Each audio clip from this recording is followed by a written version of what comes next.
各位喜歡《孫子兵法》嘅朋友，大家好，我係香港溫超文博士，《孫子兵法》研究專家。今年5月，我哋香港《孫子兵法》國際研究中心舉辦第2期高端人才研修班，專門講授《孫子兵法》，培養在政商界等範疇嘅高端傑出人才，用《孫子兵法》嘅智慧謀略，站喺全新嘅高度同埋闊度去思考同管理及應對最新嘅政治同營商嘅環境，從而自我提升，更上一層樓。孫子兵法博大精深，言簡意賅，變化無窮，影響深遠。學習孫子兵法，令你領悟一種全新嘅思維模式同智慧，應對現今世界環境嘅千變萬化。孫子兵法表現出驚天動地嘅謀略，傳統嘅中華文化嘅精妙智慧，被譽為人類智慧嘅寶庫，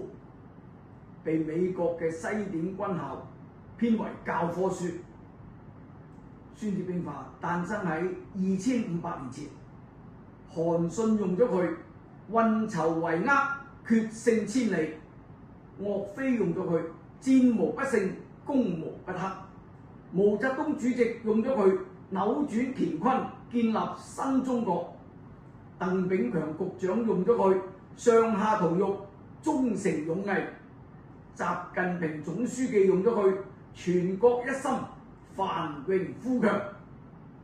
今次課程適合10類嘅人士修讀。孫子兵法係軍事家嘅兵學聖典，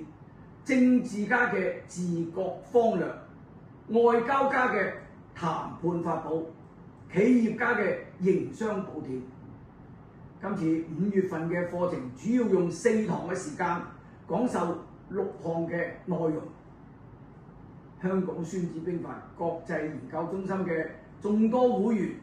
朋友同埋領導層，更加要學習持續進修，溫故而知新，令到自己更上一層樓。到時喺香港尖東東海大廈，